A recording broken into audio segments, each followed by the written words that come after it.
kwizifundo zethu sifunda incwadi yesambulo. Njengoba sifunda nje incwadi yesambulo, sesihambile impela. But eziqala unyaka bengifisile ukuthi sike sifunde okokuqala, the first start sasifunde ngothando lukaNkulunkulu. Ngoba singakwazi konke, but if iy'nhliziyo zethu aziqhutshwa uthando, and uthando elizoba sey'nhliziyweni zethu lizalwa ngokuthi sazi uthando lukaNkulunkulu. Lithi iBhayibhile siyamthanda ngoba naye usithandile. So ngamanye amazwi into ezala uthando for uNkulunkulu ukuthi nathi sazi uthando lwakhe. So that is why if isifundo sokuqala sasifunda ngothando lukaNkulunkulu, ngoba ziningi into esizozibona abazalwane ezifunda incwadi yesambulo. Ziningi futhi izinto ezodinga ukuthi kube khona ushintsho esilwenzayo ey'mpilweni zethu, because siyakhumbula incwadi yesambulo chapter 1 verse 3, lithi iBhayibhile babusisiwe abanjani, abafundayo futhi abazwayo futhi nabazigcinayo izinto ezilotshiwe kulesi prophet. Siyibona le nto bazalwane, ngamanye amazwi kuthiwa njengoba sifunda asizugcina futhi ngokuzwa nangokufunda kuphela, but kunezinto ekumele sizigcine, ngamanye amazwi into ekumele sizenze as a result of ukufunda kwethu bazalwane. Nayo esikhathini esiningi, nanto esishaya njengamaKristu ukuthi sigcina esikhathini esiningi ukufunda kuphela, and I believe isizathu saloko ukuthi asinawo lo petrol, lo diesel lo odingekayo ukuthi siphusheke to do something, ukwenza lento elotshiwe elizwini kaNkulunkulu, and lo diesel uthando lukaNkulunkulu. Nawe bengisho ukuthi esizokufunda namhlanje bazalwane, nakho kunomthelela omkhulu kulezi zinto esizozifunda kwincwadi yesambulo kulonyaka. Very very important. Bengifisa ukuthi ngabe sesikufundile, kodwa ke sigejile amaklasi ayi-2, but uNkulunkulu ke uhleleni iy'nhlelo zakhe. Nawa ke sikuvuleni ngomkhuleko, sizofunda namhlanje ngempilo eholwe uNkulunkulu, ngempilo eholwa uNkulunkulu. Singenza kanjani ukuthi impilo yethu iholwe uNkulunkulu, impilo yethu iholwe uNkulunkulu? Ake sivule nje ngomkhuleko. Nkulunkulu onamandla, onothando olumangalisa kakhulu, siyakunxusa Nkosi yezulu ngegama likaJesu Kristu, njengoba sizofunda izwi lakho, ngathi Nkosi umoya wakho oyingcwele ungakhuluma kithi sonke. Siyanxusa Nkosi ngathi umoya wakho oyingcwele ungake uthulule nje Nkosi zonke iy'mfihlakalo zezulu kweyami inhliziyo nasemlonyeni wami Nkosi, ngoba akukho ngozokusuka kimi engasiza abantwana bakho ngaphandle ukuthi Nkosi kuvela kuwe uqobo. Cela usisize Nkosi, ukhulume nathi ngegama likaJesu Kristu, amen. Now bazalwane, ake sihambe sincwadi kaJeremiah chapter 1. Jeremiah chapter 1. Jeremiah chapter 1. Sifunda ngempilo eholwe uNkulunkulu. Mawufunda ngabantu iBhayibheli elikhuluma ngokuthi benza umsebenzi omkhulu benzela uNkulunkulu, naba oMose, kukhulunywa ngoMose, kukhulunywa ngoNoah, bonke nje labantu kunento abanayo ayi-common kubo bonke. Bonke kangabantu babehamba bekhuluma noNkulunkulu. uNoah, lithi iBhayibhile, wayehamba noNkulunkulu. Ngokufunda Genesis chapter 6. noMose naye futhi ngokunjalo. uNkulunkulu uze athi mayekhuluma kuMiriam naku-Aaron, uthi uNkulunkulu makunomprofethi ngiyayibonakalisa kuye ngamaphupho nangezibonakaliso, kodwa kuMose ngikhuluma umlomo nomlomo. Siyezwa bazalwane. So into esiyibonayo ukuthi mawufisa ukusebenzela uNkulunkulu, mawufuna ukuthi wenze into esecebeni kaNkulunkulu, kumele usondelane naye kakhulu. You need to be very close noNkulunkulu, impilo yakho iholwe nguye. Na uNkulunkulu njengoba esivezela oMose naboNoah kanjalo kanjalo, uNkulunkulu bekungesona isifiso sakhe ukuthi kwisizukulwane kube nomuntu nje mhlawumbe oyedwa noma ababili kuphela abaholwa uNkulunkulu. uNkulunkulu ebefisa ukuthi bonke abantwana bakhe baholwe nguye. Siyezwa bazalwane, bangaziholi bona. Yingakho sikhuluma ngokuy'nikela kuJesu. Uma uy'nikele impilo yakho siyoholwa nguye uJesu. Siyashayisa kakhulu, siba nama-accident amaningi ey'mpilweni zethu, ngoba iy'mpilo zethu esikhathini esiningi siy'phathele kanje, siyayiholela thina, siyihola thina, we are leading ourselves. But uNkulunkulu uyafisa ukusihola ngomoya wakho oyingcwele. Now ngithe Jeremiah chapter 1 ngicela sifunde very simple common verse kodwa ligcwele izinto ezimangalisayo. Jeremiah chapter 1 verse 5. uJeremiya chapter 1 verse 5 ufundeka kanjena uthi ngingakakubumbi esiswini ngakwazi ungakaphuma esizalweni ngakungcwelisa ngakubeka umprofeti ezizweni. Amen. Amen. Now la uNkulunkulu ukhuluma ngoJeremiah uthi wena Jeremiah ngakwazi ungakaphumi esiswini sikama wakho futhi wena Jeremiah ngakukhetha ukuthi ube ngumprofeti wezizwe ngingakubumbi ungabunjwe nokubunjwa esiswini ngaphandle ukuthi ungaphuma ungabunjwe nokubunjwa senzele impazalwane. Nayo into engifisa siyibuke la ukuthi uNkulunkulu uthi kuJeremiah uNkulunkulu wayinecebo ngempilo kaJeremiah uJeremiah engakazalwa kuyazwakala bazalwane ukuthi abe ngumprofeti ezizweni. But mawufunda incwadi kaJeremiah uNkulunkulu akamphoqi uJeremiah ukuthi impilo kaJeremiah ayihambe ngokwecebo likaNkulunkulu. uNkulunkulu uyambiza uJeremiah athi hamba ngikuthuma ukuthi nokuthi nokuthi. Kukuyena uJeremiah ukuthi avume noba athini anqabe. uNkulunkulu akalona idlozi. uNkulunkulu akahambi ngokuphoqa. Sezweni bazalwane. So uNkulunkulu waseyinecebo ngempilo kaJeremiah uJeremiah engakazalwa.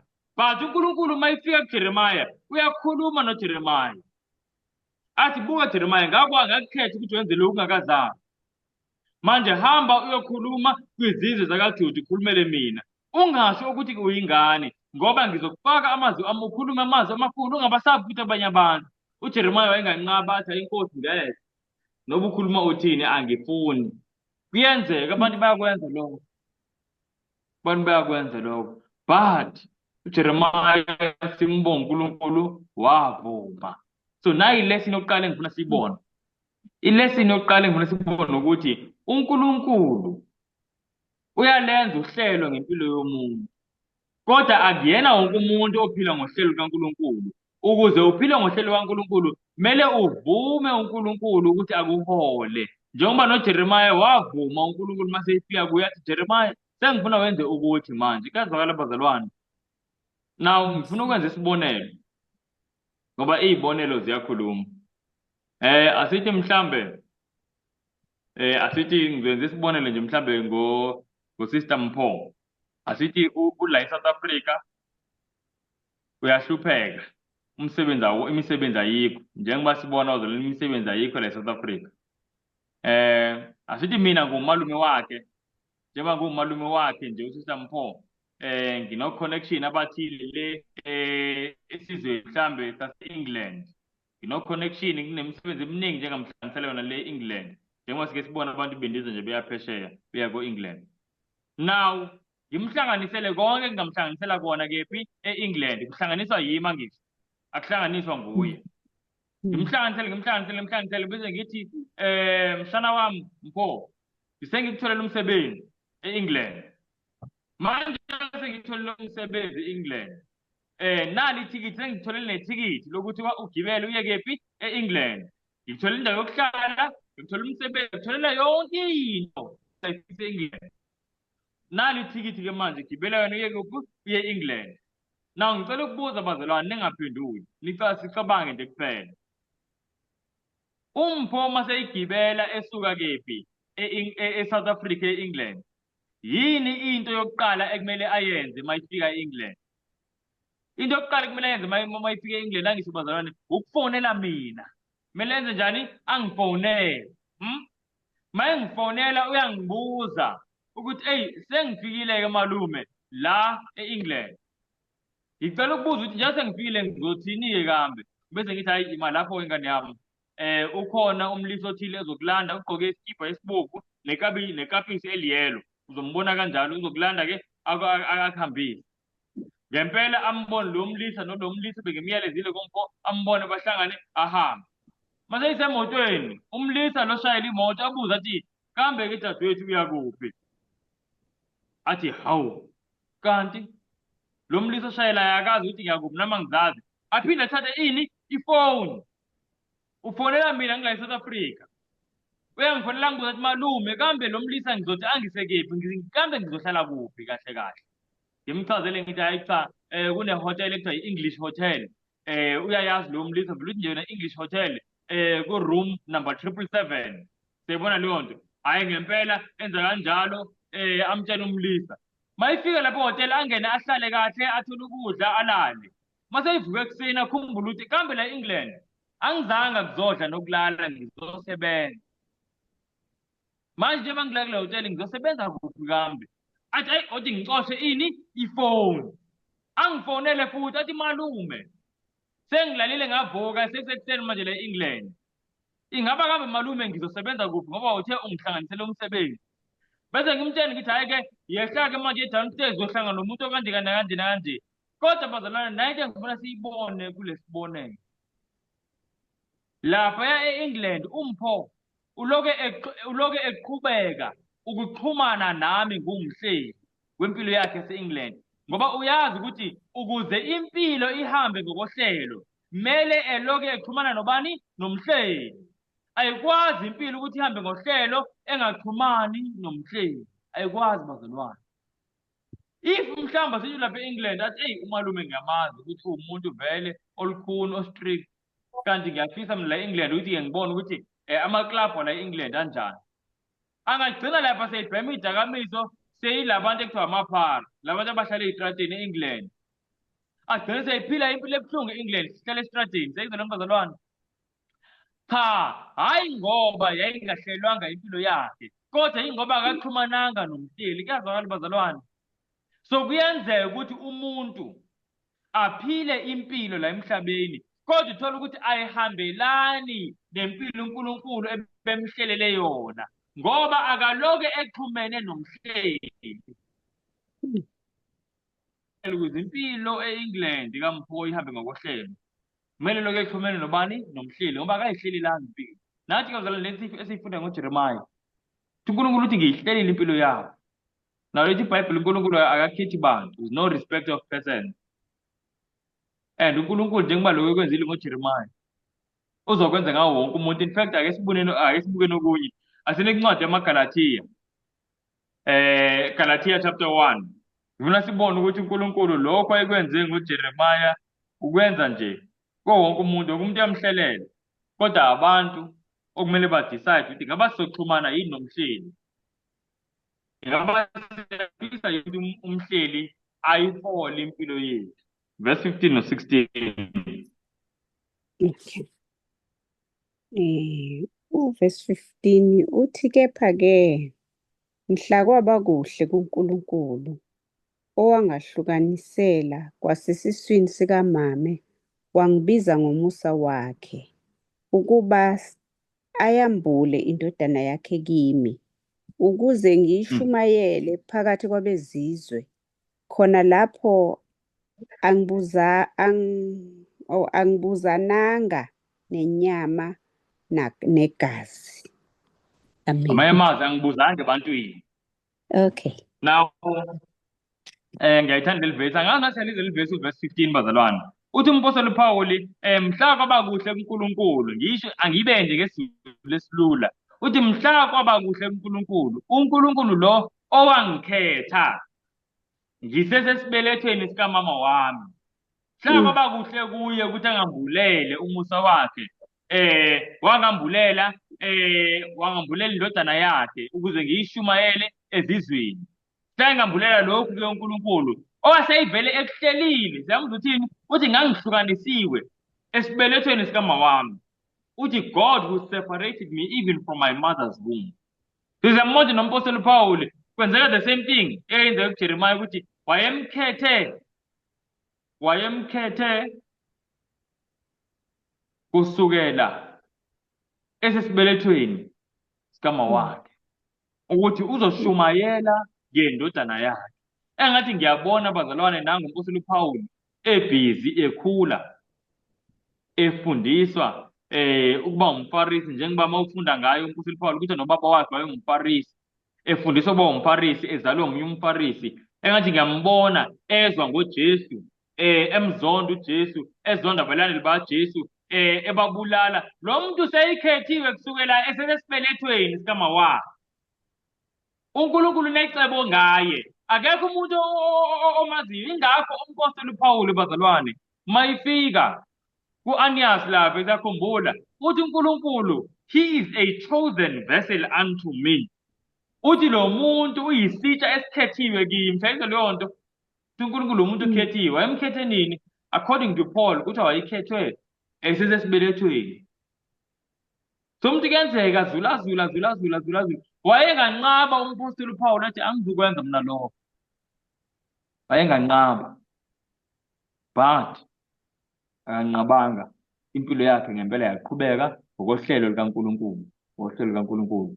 So into engifuna siyibone, bazalwane, into ebalulekile kakhulu ukuthi uNkulunkulu uyahlela iy'mpilo zethu sonke. uNkulunkulu is not a respecter of person. Akakhethi bantu uNkulunkulu.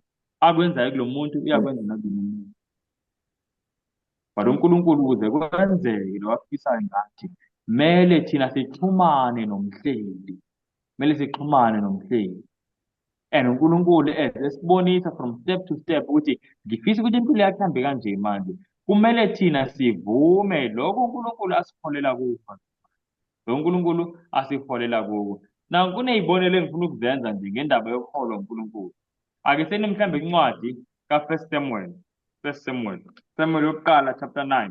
Ngifuna sibone indlela uNkulunkulu athembeke ngayo ngokusihola, ukuthi uNkulunkulu ngempela angeke angasiholi masimcela ukuthi asihole, masiloke sixhumana naye engumhleli wey'mpilo zethu.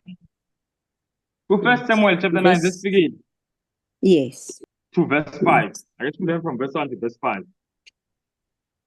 Isihloko sakhona sifundeka kanje sithi uJehova uyakhetha uSawuli abe yinkosi. Kuthiwa kwakhona umuntu wakwaBenjamini ogama lakhe lalinguKishi indodana ka-Abhiyeli, kaSerori, kaBekhorathi, ka-Afiya indodana yowakwaBenjamini, iqhawe elinamandla. Wayenendodana egama layo lalinguSawuli, insizwa enhle. Kwakungekho muntu omuhle kunaye phakathi kwabantwana bakwa-Israyeli. Kusukela emahlombe akhe kuya phezulu wayemude kunabo bonke abantu. Izimbongolo zikaKishi uyise kaSawuli zalahleka. UKishi wathi kuSawuli indodana yakhe, "Thatha enye yey'nceku usuke uye kufuna izimbongolo." Wadabula iy'ntaba zakwa-Efrayimi, wadabula izwe laseShalisha, kepha akayifumananga. Base bedabula izwe laseShabalimi, nalapho zazingekho. Wadabula izwe lakaBenjamini, kepha kabayifumananga. Sebefikile ezweni laseShufi, uSawuli wathi kuyo inceku yakhe eyayinaye, "Woza sibuye, funa ubaba aziyeke imbongolo enqene ngathi." Verse 5. Amen. Now bazalwane, la sifunda ngoSawuli. uSawuli siyatshelwa ukuthi uSawuli wayinjani, wayemuhle emude.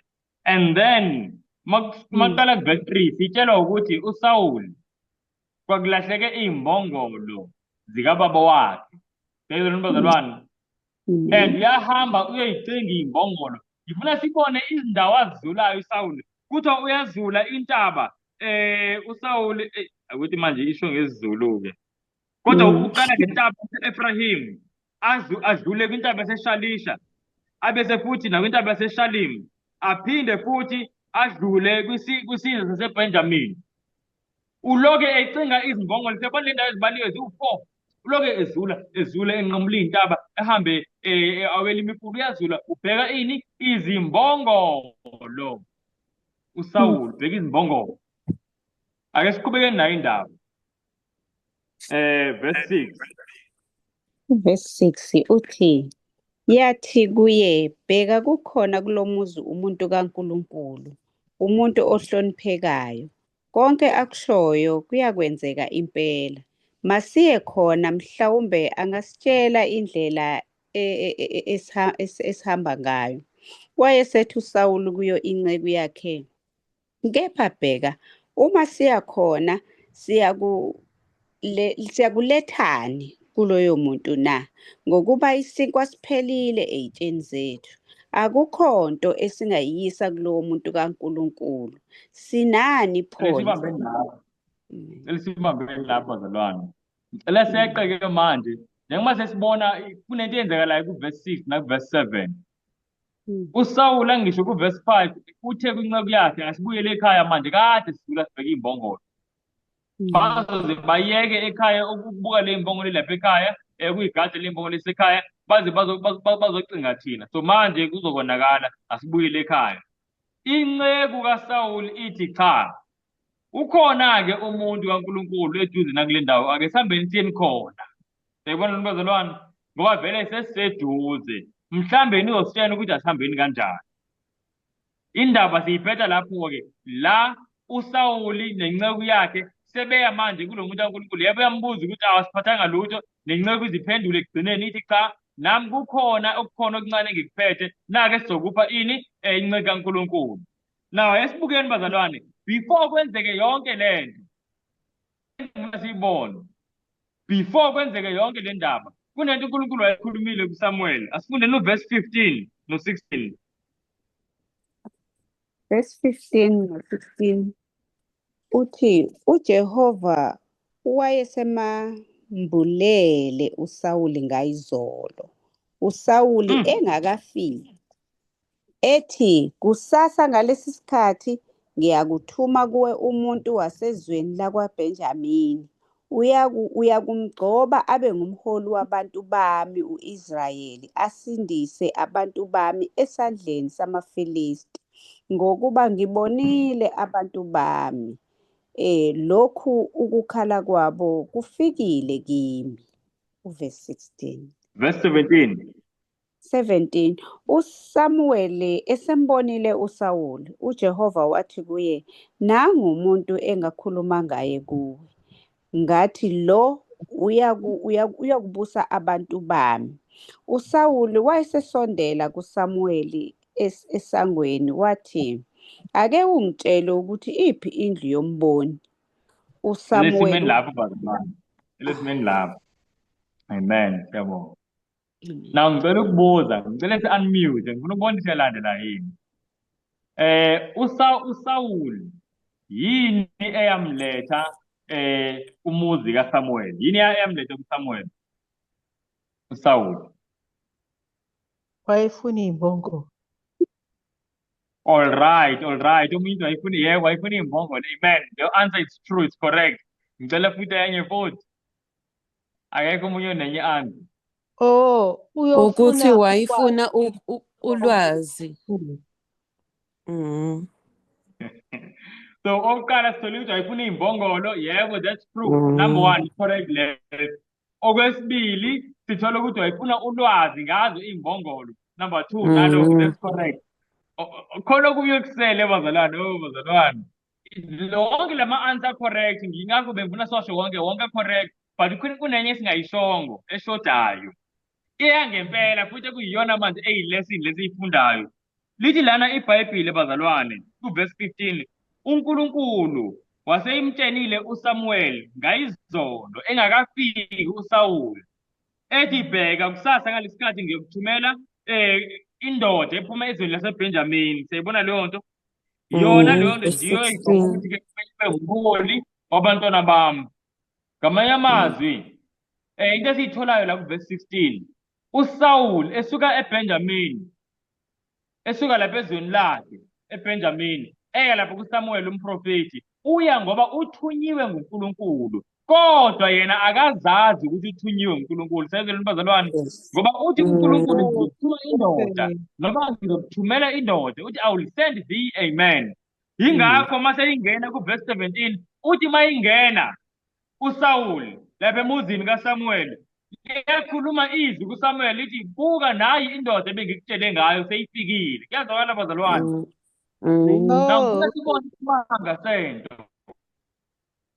uSamuel, I mean not uSamuel, uSawuli uzula iy'ntaba weqele intaba awele lo mfula ajabule kuleli lizwe konke lokhu yakwenza until aze agcine efika exactly la khona bani uSamuel uSamuel. afike eduze la khona uSamuel. And into engifuna sibone ukuthi ebengazazi kodwa yena ukuthi kumele aye kuphi kuSamuel.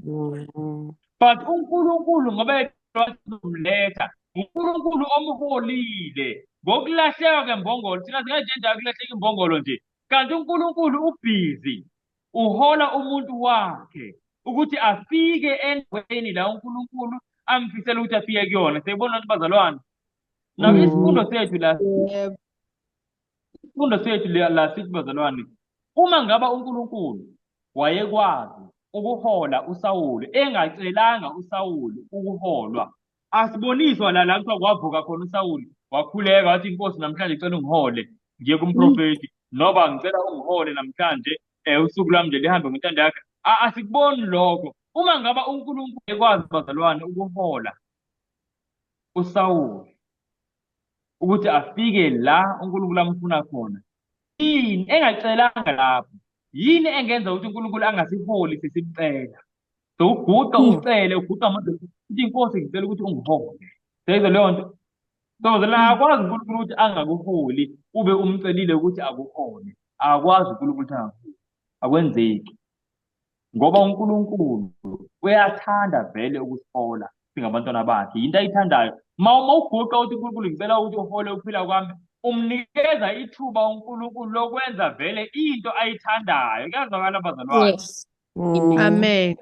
Now into esishaya singabantu ukuthi thina sifisa ukuthi masiholwa ngifuna ukuzwa izwi ngala noba sayizwa leyo nto but naku siyabona nangu umfana uSawuli waholwa kungekho ama-signboard ingekho mgwaqo. Uyacabanga ukuthi kulula kanjani ukulahleka entabeni ngoba akho ngisho imigwaqo vele ey'ntabeni like the chances zokuthi ufike exactly kwindawo ethile nje emancane kakhulu ngoba intaba phela indawo evast kanje once uthi le direction ngeke uphinde ngeke bakwazi ukuthi u-end up ulapha ngoba zothatha i-direction ugethe nje kancane so uyophumela laphaya.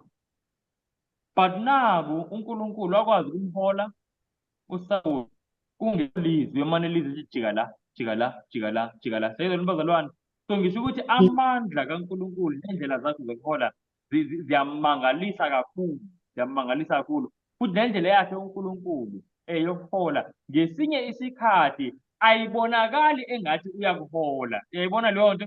Ngesinye isikhathi uNkulunkulu angakuhola ngokuthi ulahlekelwe ngokuvelelwa inkinga ukhala iy'nyembezi kanti uNkulunkulu ubhizi usemsebenzini. Uyabona nje babelahlekelwa amahhashi bathile emakhanda bathi eyi iy'mbongolo zethu bakithi kodwa uNkulunkulu lo muntu ngifuna aphelela umuntu ubhizi yakhala ukhohliwe ivesi emaroma 8:28 ukuthi zonke izinto ezisebenzelana kube okuhle kulabo abamthandayo ezweni bazalwane. So ngifuna sibone ukuhola kaNkulunkulu. uNkulunkulu uyahola kakhulukazi umcelile uNkulunkulu angenza kanjani uNkulunkulu angayiholi impilo yakho so umcelile abe uNkulunkulu ebekwazi ukuhola umuntu ongacelanga. Kuyazwakala bazalwane? Akwenzeki. So kuyenze ukuthi ngezinye izikhathi uyalahlekelwa uhambe emzimeni akho lula ukuhamba ey'ntabeni njengoba kuthiwa waqala ngentaba yase-Efrayimi nje futhi waqala ngendlela enzima ngesinye isikhathi adabule ezweni angalazi. Uyabona loo nto ngesinye isikhathi uthitheke ukuthi ngeke manje kazi ngempela ngikephi. uNkulunkulu is still in control. The fact that ukuthi yona awuboni akusho ukuthi uNkulunkulu akaboni. Siyabona bazalwane blindness yethu akuyona blindness kaNkulunkulu sithi singaboni kodwa uNkulunkulu wenza njani yena uyabona bazalwane. uNkulunkulu uyabona. Now ngifuna sibone ukuthi sesifundile ukuthi uNkulunkulu uyahola and sifundile ngokuthi masifuna iy'mpilo zethu zihambe ngohlelo kumele sixhumane nobani nomhleli angisho sifundile lokho bazalwane. Now kunezinto-ke engifisa sizibone ngizothi ezicashile ezwini likaNkulunkulu ngibeke kanjani kunezinto ezicashile ezwini likaNkulunkulu abantu abangayinaki ekuyizona ezisizayo ukuthi sihambe ngendlela eholwa uNkulunkulu. Mhlambe nje sizifunde lezi zinto sizobona into engizama ukuthina. Selincwadi eMaroma 8 verse 28. Yebo uNkulunkulu, Nkosi sicela usisize. Amaroma 8 verse 28, leli verse bengilikhothile nje, kunento engifuna siyibone. Sizofunda ngibese ngibuza umbuzo. Sikhumbule njalo ukuthi sikwisemina okanye sikwi-series yencwadi yesambulo. Incwadi yesambulo ithi mawufunda kusambulo 1 verse 3, babusisiwe abazwayo nabafundayo nabagcinayo okulotshiwe kwincwadi yalesiprofeti. Ngoba izinto ezilotshiwe la seziseduze ukuthi zenzeke. Nawo bazalwane, la siyatshelwa ukuthi incwadi yesambulo masifunda sifundi nje kuphela, kodwa kunezinto ekuzomele sizifunde bese sizigcine, ngamanye amazwi sizenze, to do. And without bazalwane uku-understanda i-leading kaNkulunkulu, ngiyakutshela ukuthi izinto eziningi asikwazi ukuzenza. So that's why sifunda lesifundo se-leading kaNkulunkulu, God's leading, God's guidance, impilo eholwe uNkulunkulu. Maroma 8 masisifikile ngicela sifunde. Ufundeka kanjena.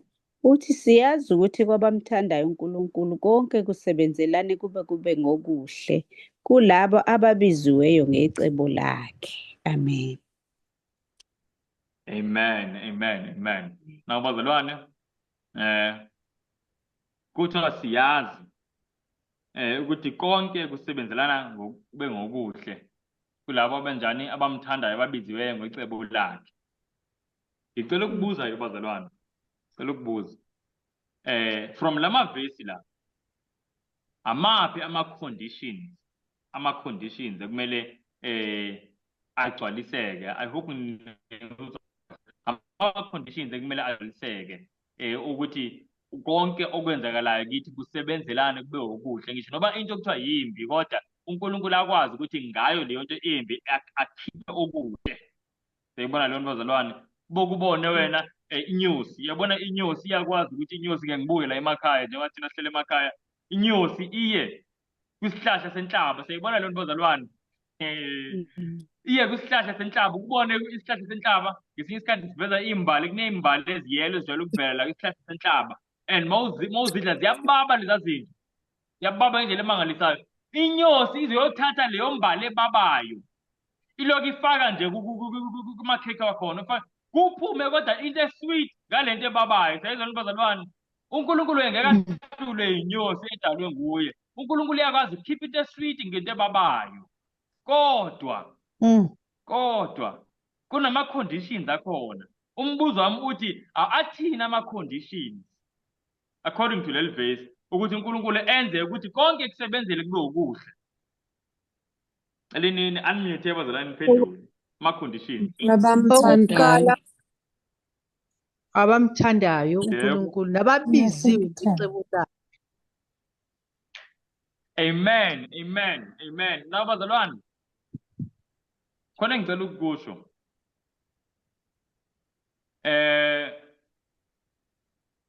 lokhu kokubizwa, ngoba uNkulunkulu obizayo, thina asizothini, asinayo control yakho. Sayizona lento bazalwane. Amen. And in fact, mawufunda iBhayibhile, uNkulunkulu ubize wonke umuntu embizele osindisweni. Mawufunda iBhayibhile kuTimotheyu, uyasho uNkulunkulu kuverse 4 ukuthi uNkulunkulu ebefisa ukuthi wonke umuntu asindiswe, afinyelele futhi ekulazini iqiniso.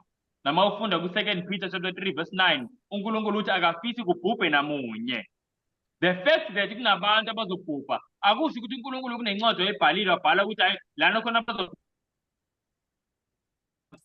uNkulunkulu ebefisa ukuthi kusinde wonke umuntu, but abantu bayayikhethela, njengisho nje.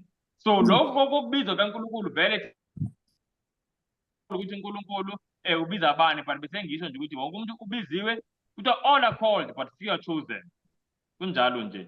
But nayo i-condition esingakwazi ukuthi thina singene kuyona yile lethi kulabo abamthandayo. So ukuthi konke kusebenzelana kube ngokuhle kulabo abenze njani, abamthandayo uNkulunkulu. Mawufuna uNkulunkulu aveze okuhle ngobubi bakho,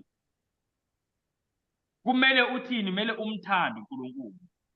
Now kusho ukuthini ukumthanda? Yini ukumthanda bazalwane uNkulunkulu? Ubonakala kanjani umuntu othanda uNkulunkulu? Ngokugcina imiyalo Ukumthanda yakhe, uNkulunkulu ukwenza Yebo. intando intando yakhe. kaNkulunkulu. Amen. Bazalwane, uJesu kuJohn chapter 14 kuverse 15 uyayichaza lento. Uthi maningithanda gcinani imiyalo yami. Seyizweni bazalwane. In fact uNkulunkulu lokho eyiphinda Amen. lento igcwele nje kakhulu eBhayibhelini. Uthi mawumthanda uzogcina imiyalo yakhe. So ngamanye amazwi uNkulunkulu ngizothini sike senze i-substitution kuleli verse uRomans 8 verse 28. Angiyusithe konke kusebenzelana kube ukuhle kulabo abamthandayo. Sathi ukumthanda ukugcina imiyalo yakhe. Ngamanye amazwi leli verse leli lithi konke kusebenzelana kube ngokuhle mawukuthi wena ugcina imiyalo yakhe uNkulunkulu. Ngamanye amazwi uNkulunkulu uzokwenza ukuthi konke kusebenzelana kube ngokuhle mawukuthi kulezo simo esinzima okusona kodwa wena uyaphikelela ngokugcina ini umyalo kaNkulunkulu. Kuthi kukubi kunjalo Amen. kodwa into yokugcina ongeke uziyenze ukuthi uhlukane nemiyalo kaNkulunkulu. Sezweni bazalwane, uyazi ukuthi Amen. ngesinye isikhathi siyaphuma endleleni esiyibekelwe uNkulunkulu ngenxa yokuthi ezimeni ezithile sithatha ama-shortcut sihlukane nomyalo kaNkulunkulu. Siyazi yini bazalwane? Uyazi ukuthi kunabantu abayithola mhlambe bekuma-career uNkulunkulu ebangabafiseli wona. Umuntu athole lapho mhlambe seyi-depressed seyi-stress kuleyo career, kanti uthola ukuthi vele leyo career wayithola ngendlela ekungeyona. So into yenza ukuthi manje agcine sekwindawo engamele ngabe kuyona yingoba waphambuka nomyalo kabani? KaNkulunkulu. uNkulunkulu uthi kusebenzelana kube ngokuhle mawumthanda mawugcina imiyalo yakhe. Yazakala bazalwane. Amen. Ake ngenze isibonelo. Yazi ngicela ukwenza isibonelo. UJesu esela emhlabeni akekho umuntu ofana noJesu. Futhi mawukuthi sifuna ukufunda ukuthi impilo eholwe uNkulunkulu injani, kumele sifunde impilo kaJesu. uJesu la emhlabeni wake wangena kwindawo kakungangenwa kuyona eSamaria. Futhi wangena uJesu kwaguquka indawo yonke. Futhi wasebenzisa umuntu ebengalindelekile ukuthi angamsebenzisa. Owesifazane wayaziwa ukuthi uyisifebe saseSamaria. uJesu yenza kanjani into emangalisa kangaka?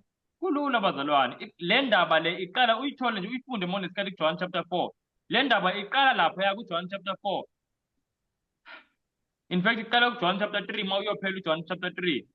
La uJesu noJohn umbhaphatisi basezindaweni ezisondelene. Bobabili bayabhaphatisa. Kube sekusuke ukuxabana phakathi kwabafundi babo. Seyizwa leyo nto? Makusuka ukuxabana phakathi kwabafundi babo ngoba abafundi bakaJohn bafisa ukuthi engathi phela ngaba ngowethu umaster oloke ekhuphuka yabona leyo nto abantu bonke baze kuye. Kodwa manje bayeza abafundi bakaJohn baya kuJohn bathi lo ubumkhomba uthi lona yilona udli likaNkulunkulu. Buka naye iyabhabhadisa. Futhi buka bonke abantu baya kuye. Aphendula uJohn umbhaphatisi ngicabanga ukuthi verse 23 athi kumele anyuke mina mile ngehle. He must increase but I must decrease. Kanjalo uJohn. Now uJesu ekubuka lokuthi kuzoxabana abantu lana benkolo efanayo ngoba phela inkolo kaJesu nenkolo kaJohn ayinkolo efanayo. Kuzogcina manje izitha zenkolo zithola ithuba lokuthi zihlambalaze lenkolo noba zithi buka lento le ayikho indaba yayo ngoba naku bexabana abantu bayo. Sayibona leyo nto. uJesu yazi enzani? Akasho ukuthi mina phela yimi uMesaya kumele kuhlehle uJohn. Yabo uJesu lithi iBhayibhile uJesu wahamba wayishiya leyo ndawo wabuyela emuva kephi? eGalili. Kodwa ekuhambeni kwakhe eya eGalili kwakumele anqamule eSamaria. Yazakala bazalwane. So mayinqamula eSamaria uJesu yilapho ke manje bama khona lapha emfuleni. Abafundi bahambe bayothenga ukudla. Uhlangana nalo mama. Futhi lesikhathi bephumula ngaso yilesikhathi exactly lo mama lo ebezophuma eze ngaze emfuleni. Sayizona bazalwane. Omunye uzothi uJesu ayazi ukuthi lo mama uzoze emfuleni. Cha, wayengazi. IBhayibheli nje lasitshela kwincwadi kaLuka chapter 2 verse 52 ukuthi uJesu naye wayekhula ngokwazi nangokuqonda. Siyayizwa leyo nto? Ngamanye amazwi uJesu njengoba waba njenganathi kwangempela. Kodwa into eyenza ukuthi uJesu abe sendaweni e-right ngesikhathi esi-right yingoba wayehamba ngokomyalo kaNkulunkulu othi zithobe, uNkulunkulu uzokuphakamisa. uJesu athi yini into ethobekile engingayenza la? Into ethobekile engingayenza la ukuthi mina noba kuyimina onguMesaya oyindodana kaNkulunkulu, kodwa akuhlehle mina aqhubeke uJohane ebhaphatisa. Ngokuyithoba kwakhe uJesu wagcina esenza into eyisimangaliso, wangena kwindawo uJohane engakaze angene kuyona, eSamariya. Waphenduka abantu eSamariya ngoba uJesu walalela izwi likaNkulunkulu. Siyezwa bazalwane? Uyacabanga kwenzakalani uma uJesu ayiqhubeka inkani athi angiyindawo, ngoba nami phela ngiyabhaphatha vele ngenza umsebenzi kaNkulunkulu, angiyindawo nje, angiyindawo.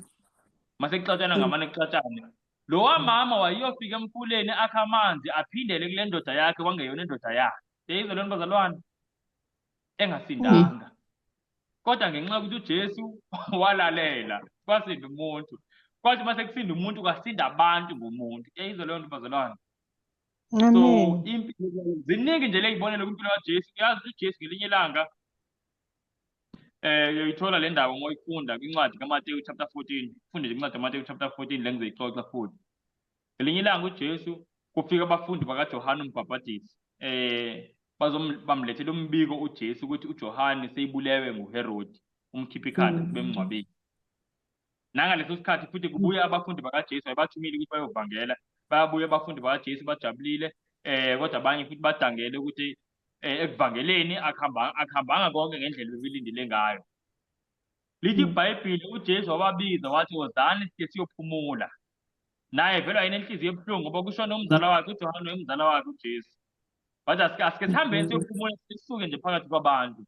Lize lithi iBhayibheli ngoba babebaningi abantu abazayo nabahambayo bengatholi ngisho isikhathi sokudla uJesu nabafundi bakhe, indlela bayebhizi ngayo. Uthi uJesu asike sihambeni siyoyenza njani? Siyophumula, hhayi ngempela bawela umfula. Inhloso kaJesu uma bewela umfulo ithini? Bayahamba bayophumula, hhayi ukuyosebenza ngabantu. Bayabashiya abantu bayahamba bayophumula. Kodwa lithi iBhayibheli wathi uJesu bengakutholi lokuthola ukuphumula, wathi eqalaza wabona isixuku sabantu. uJesu akasonga ukuthi cha ngizophumula labantu manje ulandele umyalo kaNkulunkulu othi thanda umakhelwane wakho njengoba uzithanda nawe. Wena uma ukuthi uyahamba endaweni yofuna usizo, ungajabula yini lo muntu onguyena ongumsizi seyithi hayi hambani la? Uzojabule. Jesu hamba njengalo myalo. Lithi iBhayibheli wathi uma ibabuka abantu uthi wabazwela wabadabukela. Basondela abantu wabafundisa wabalapha abanye. And uyazi ukuthi ngalelo langa kwenzeka into eqala ukwenzeka ukuthi ngezinkwa nje ezimbalwa nangey'nhlanzi ezimbalwa kudle abantu aba-more than 5,000. Ngoba lithi iBhayibheli wakhona 5,000 men. Ungababazane ney'ngane. Cishe mhlawumbe isibalo sabantu mhlawumbe sasiya ko-15,000. Icabanga leyo nto. Abantu badle lapho izinkwa eziwu-5. Ubani eziphi izinkwa eziwu-5 ezingaphinda abantu awu-15,000 ney'nhlanzi ezimbili. So uyabona ukuthi lesimanga lesi wayengeke uJesu asenze uma ngaba wayengahambanga ngomyalo nje kaNkulunkulu ukuthi cha ake ngithande omunye njengoba nami ngizithanda, angenzeka omunye njengoba nami bengiyofisa kwenziwe kumina. Kuyazwakala bazalwane. So ngisho ukuthi i-leading kaNkulunkulu kahle kahle icashiswe ekulaleleni uNkulunkulu, kodwa ukuthi esikhathini esiningi indlela yokulalela uthola ukuthi ayikho lula. Yingakho manje sigejana kakhulu ney'mangaliso ne-leading kaNkulunkulu. Kuyazwakala bazalwane, ngoba asilaleli. Kwenzeka into embi uNkulunkulu bezoyenza okuhle, kodwa ngenxa yokuthi sekwenzeka okubi simthukuthelele uNkulunkulu, simthukuthelele sigcina sesisuka kuye uNkulunkulu. Kanti uNkulunkulu bezokwenza le nto eyenziwa vele isidalwa esenziwe uye leya nyosi le ngikhuluma ngayo ethi idonse into kwisihlahla esibabayo. Yazi leya nto bangangenzisa yona bazalwane, mhlawumbe abanye bayayazi.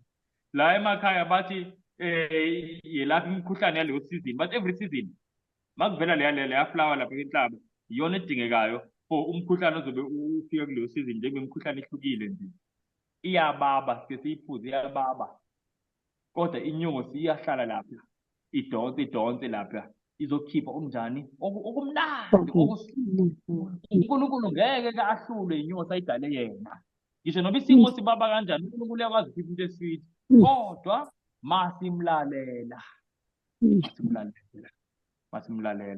ake sifundeni mhlawumbe amavesi okugcina then siyavala angifuyisi ukuba mude kule sifundo but ngifuna sibone nje bazalwane ukubaluleka kokukholwa nguNkulunkulu and one of the conditions ngempela ukuthi simlalele uNkulunkulu simlalele oJeremiah noPaul balalela kumele ulalele ayikho enye indlela uNkulunkulu angakhola ngayo and nenye besibonele bengisenze ekuqaleni ngale ndaba yase-England ukuthi kumele sivame ukuthandana sixhumane nomhleli ukuze impilo ihambe ngohlelo kumele sithandane uNkulunkulu simhluphe simbuze izinto yazi uma ufunda incwadi ka-Isaiah chapter 62 ize ithi ningamniki ukuphumula bazalwane kumele sivame ukuthandaza nakufunde okunye nasencwadi yamahubo kunje ziningi lezi ngeke sikwazi ukuyiqeda ngesifundo esisodwa kumahubo ake siye incwadi chapter 25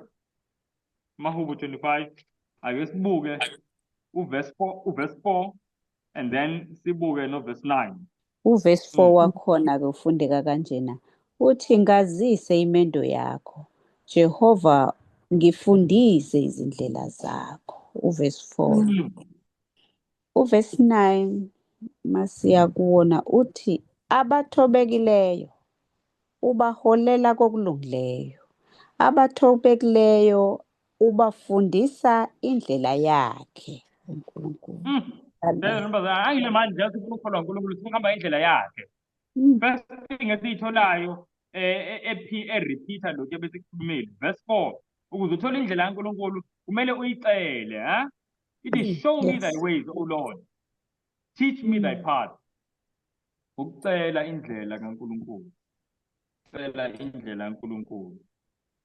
and then iBhayibheli liyasitshela ukuthi ey'nhliziyweni zethu kumele sibe ngabantu abanjani ukuze uNkulunkulu akwazi ukusibonisa indlela yakhe yazi indlela kaNkulunkulu ayibonwa indlela kaNkulunkulu ayibonwa umuntu wonke ingakho bengekho baningi abantu bahamba ngendlela kaNkulunkulu asizweni uverse 9 ithi the meek will he guide in judgment and the meek will he teach his way ukuthi abathobekileyo uzobafundisa indlela yakhe bazalwane uNkulunkulu umuntu amfundisa indlela yakhe lithi iBhayibheli ngumuntu othobekileyo uyazi ukuthi kungani uNkulunkulu efundisa umuntu othobekileyo indlela yakhe ingoba angiyazi into yamangazi uma uyocela uNkulunkulu indlela yakhe uyicela ngoba usuke uvuma ukuthi wena awuyazi indlela sezona bazalwane awuyazi indlela and uNkulunkulu kusenowenza ukuthi akubonise indlela ezokushintsha kule ndlela ohamba ngayo bazalwane nawo umuntu ophakeme akakwazi ukushintsha ngoba mawushintsha phela mawushintsha usukubeka istatement esithi njengoba ngishintsha nje ngiyakholwa ukuthi kuloko bengikwenza ekuqaleni bengirongo manje umuntu onenhliziyo ephakeme akakwazi ukuthi berongo umuntu othobekile othi cha ngiyabona bengirongo manje futhi ngiyashintsha futhi anginamsebenzi ukuthi ubani omunye ongibonayo ukuthi bengirongo vele umuntu obe right ngesikhathi sonke nguNkulunkulu yazwakala bazalwane but ayikho leyo nto kwinhliziyo zabantu bonke abantu abaningi abafuni ukubonakala ukuthi so ingakho manje abantu abakwazi ukuthola indlela kaNkulunkulu uNkulunkulu ithi indlela yami yabantu abathubekile seyibuka leyo nto so number 1 ukulalela mhlawumbe ngibeke kule order number 1 ukucela number 2 ukulalela number 3 ukuthobeka kumele uthobeke wazi ukuthi uNkulunkulu angakubonisa indlela obungayazi uthobeke ube humble enough ukuthi ukwazi ukushintsha kulokho ubukwenza kuyazwakala bazalwane very very important asifundeni ivesi lokugcina Psalm 32 asiyeni kuverse 8 ufundeka kanjena uthi ngiza kukufundisa ngikubonise indlela ozakuhamba ngayo. Ngiza kukululeka ngeso lami. Amen. Amen. Now ngiyafisa bazalwane ngihlale indaba yokuthobeka. Mm. Njengoba siqhubeka sifunda incwadi yesambulo, lapha nendawo la sifika khona manje izofika ezindaweni ezibucayi ezidinga ngempela ukuthi sikhethisise. And ukuphila kwethu akwazi bazalwane ukuthi masifunda incwadi yesambulo kuhlale kufana. Uma ngabe bekuthiwa incwadi yesambulo ayilethi mahluko empilweni yomuntu indlela aphila ngayo, uJesu bengeke athi ubusisiwe ogcina izinto ezilotshwe la, kanti vele wonke umuntu eyigcina lezo zinto. Kuyazwakala bazalwane. Amen. Ngamanye amazwi uma ufunda incwadi yesambulo kumele wazi ukuthi uzothola izinto ezahlukile kunabantu abaningi abangayifundanga le ncwadi. And umuntu mayithola leyo nto ukuze ayigcine noma ukuze ayenze, kudinga ukuthi athobeke athi eyi bekumnyama. Uyabona kunomunye ubaba ophendukile njengoba sibhizi sivangela la kule ndawo sikuyona, uphenduke semdala. Manje ngicabanga ukuthi una 70 if not over, a little bit over 70. And ngihlele ngimangala ngithi hey, uyazi mangimbuka umuntu semdala seyinokwakho ukuhlakanipha, kodwa manje masihleli naye la sicula sifunda la enkonzweni ezinye iy'ncwadi akazazi nokuthi zikephi. Uqala kwa-grade 1, yayizwa leyo nto. Uqala ka-grade 1 seyimdala eney'ngane nabazukulu, kodwa uyavuma ukuthi bengirongo, ngiyavuma ukuthi ngiqale ka-grade 1 ngoba lento ngiyayibona iyiqiniso.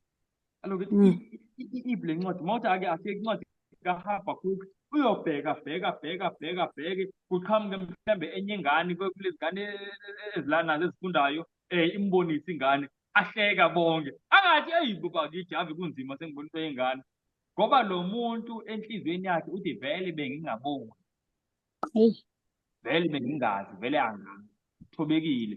uNkulunkulu uyakwazi ukumhola. Kwenzeka into ngempela njalo uma ngiyibuka ngihlele ngimangala. Yazi ngiyaqala kusaqala kwenzeka lento, ngafikela inyembezi emehlweni ngathi hayi lo baba waze wakhetha kahle, futhi uNkulunkulu ngiyamesaba, waze wamupha inhliziyo ukuthi lo muntu azidele, ayikhohlwe nje yena ukuthi ngubani, ngazini, ngilani.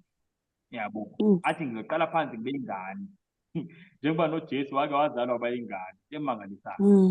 So uNkulunkulu ufuna abantu abanjani. Asikwazi ukuthi siholwe uNkulunkulu. Uyabona uNkulunkulu njengoba ethi ezwini lakhe amehlo kaJehova yazula umhlaba wonke, ufuna umuntu amandla akhe ngayo bisa ngathi, ngoba ezinye izikhathi iphakeme, asithobekanga, asikho willing ukushintsha. Lezo lonto bazalwane, uyazi uNkulunkulu ngesikhathi efika kuNowa, ethi uNkulunkulu kuNowa ngicela manje wakhe umkhumbi omngaka. Yazi impilo kaNowa ukuthi ezinye izinto masizifunde sicabanga, impilo kaNowa yashintsha forever kusukela lesa sikhathi, ngoba manje uNkulunkulu ufika uNowa emdala naye, ngoba lithi iBhayibheli uzamcolo wafika uNowa na 600 years, umkhumbi wayakha uNowa for 420 years. So ngoba yawazi uNkulunkulu wafika kuNowa na 480 years. Ziningi izinto mhlawumbe wayezenza nazo abhizi nazo athi ayingenzi ukuthi nokuthi. uNkulunkulu uthi kuNowa yima-ke ngalokho, yakha manje umkhumbi, wakho uNowa umkhumbi. Now la bazalwane lekilive siphetha kulifunda, uNkulunkulu uyasithembisa la kuPsalm 32 verse 8, sengize ngalibhala. Uthi uNkulunkulu, I will instruct thee, I will teach thee in the way that thou shalt go. Uthi uNkulunkulu ngikufundisa ukuthi yiphi indlela okumele uhambe ngayo. Ngiyayithanda kakhulu kwi-English, the last part yeverse ithi I will guide you with my eyes. Kunomehluko ukuthi umuntu akuguide. Umuntu uma ekutshela indlela yilapho uma ulahlekile mhlawumbe sithi usemlazi uyazi indawo. And then ubuze umuntu athi hayi cha udlula amahamba awu-5, uthathe u-right, bese udlula elinye ihampu, uthathe u-left, uma uqeda kudlula umuzi o-pink, uzohlangana ne-traffic circle, kwi-traffic circle uthathe i-second exit. After the second exit, umuzi ofunayo umuzi wesithathu-ke kulo mgwaqo. Lapho umuntu uyakuchaza uhamba nawe lapho vele uthi mayiqeda isikhathi sewudidekile uthi hey bakithi ayi sengiyobuza uma ngiqeda kula mahamba awu-5 sengizohamba ngihozi yabo. Now kuyenzeka ngesinye isikhathi uthi umuntu sambuza indlela avele athi hhayi ngoba nami ngiya kulowo muzi athi ngingene emotweni ngihambe nawe sayizwa leyo bazalwane. Now mase ihamba nawe asikho isidingo sokuthi eloke ekutshela indlela akunikeze imap yonke ukuthi uzojika kuphi. Cha, ukutshela nje the next step, the next 10. Why? Ngoba unawe emotweni. Kuyazwakala bazalwane. So uNkulunkulu bazalwane, uNkulunkulu nathi mayisihola singalindeli ukuthi uzosinikeza imap yokuthi kusukela manje kulo nyaka u-2025 yini ozoyenza kuze kuyofika kunyaka u-2050. Cha, uNkulunkulu kunika nje the next step. Namhlanje uthi namhlanje nayo into engifuna ukuyenza, namhlanje nayo into engifuna ukuyenza, ngoba usemotweni he is going to guide you. He's not only just going to tell you which is going to guide you, unawe. Thina singabantu sifuna uNkulunkulu ositshelayo yonke into bese ame lapha simshiye lapha ku-stop street siqhubeke nendlela. But uNkulunkulu wethu uNkulunkulu ofuna ukusondelana nathi. Othi asikho isidingo sokuthi ngikunikeze yonke imap. Ngizokugayida impilo yakho manje nawe uzokwenza manje nawe uzokwenza. So bazalwane isixwayiso nje leso lo Psalm 32:8 ukuthi masifuna i-guidance kaNkulunkulu akumele sibe ne-anxiety yokuthi ngibe ngikephi in the next 10 years, ngibe ngikephi in the next 5 years. Cela kuNkulunkulu ukuthi Nkosi bengicela ungihole just for today, nakusasa just for today. Kuyothi kuphela unyaka uNkulunkulu uzobe kuholile for 365 days. Ngamanye amazwi unyaka wonke uholwa nguwe. Kuyazwakala bazalwane. And impilo yakho izohamba ngokuholwa nguNkulunkulu. Hamba ngokuholwa nguNkulunkulu. uNkulunkulu akasimshiyi lapha asihamba naye. So just for today Nkosi njengoba sihamba sobathu ngihole namhlanje nakusasa kanjalo kanjalo. Ukubazalwane siyabuza lokho. I hope namhlanje sifunda lesifundo sonke singalangazelela impilo eholwe uNkulunkulu. And even if bekuthiwa mhlambe kule zikhathi ezidlule impilo zethu bezingaholwa uNkulunkulu, uNkulunkulu wethu uNkulunkulu onomusa. Njengoba wayenza nje samkhumbula uJona wayithunywa kwenye indawo waya kuyakho indawo. Kodwa wathi uJona seyingaphansi kolwandle, seyisesiswini sesisane sesifishe enkulu. Kwangamela belapho, ufike kanjani lapho? Ungalaleli. Seyibona into indaba yongalaleli ukuthi ugcina sewuba lapho uNkulunkulu angakudingi khona. But uNkulunkulu mase uphuzela ukuthi Nkosi ngiyacela ungisize, I'm willing ukulalela manje. uNkulunkulu njengoba kuJona wasebenzisa leyo whale kwaba yiyona emtransportayo iyombeka eNiniva. uNkulunkulu uyakwazi ukuthi asebenze lezo simo esibi okusona kube yisona esikubeka la uNkulunkulu ebevele efise ukuthi ube khona. Yazi bazalwane, uNkulunkulu wethu uyamangalisa. Ukwazi ukwenza noba yini, esebenzisa noba yini. Into ayifuna uNkulunkulu ngumuntu ofisa intando yakhe, onqanelwe intando yakhe, umuntu omcela indlela, cela. Uyabona leyo nto? Nomuntu willing ukuthi alalele, nomuntu othobekile okwazi ukuthi ashintshe uNkulunkulu mayithi makashintshe. Sobona mase sifunda isambulo liningi ushintsho. And then nomuntu okwazi ukulinda uNkulunkulu athi Nkosi ngoba uthe uzongiguide sengiya-understand uhamba nami, angingatatazeli ngoba mhlambe mina ngibona phambili wena uyabona. Kuyazwakala bazalwane. Nayo into eshaya abantu abaningi, thina umuntu ngento usengani ngibona impilo yami ukuthi iyaphi.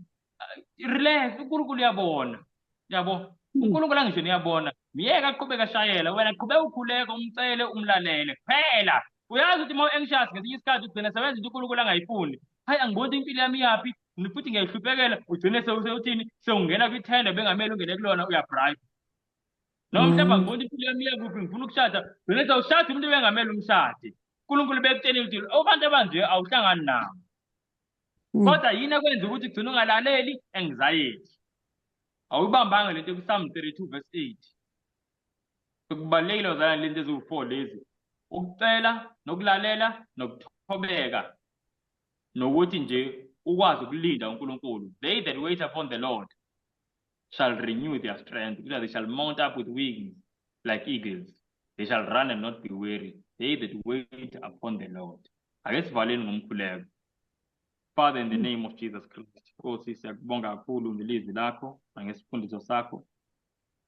siyakunxusa siyacela Nkosi unyaka u-2025 sekunyanga nje yesibili uFebruwari seyophela siyacela inkosi ukuba kube ngunyaka apho Nkosi siholwa nguwe nali ilizwi lakho inkosi othethayo ngalo cela Nkosi sizoqhubeka silifunda incwadi yakho incwadi yesambulo kuzovela into ezininzi ezimangalisayo cela senze Nkosi sikhumbule esi sifundo ukubaluleka kokulalela ukubaluleka kokuthobeka kokuvuma futhi nokushintsha siyacela Nkosi konke ngegama likaJesu Kristu amen. Amen. And as for me, I will behold thy face in righteousness. I shall be satisfied when I awake with thy likeness. I want to be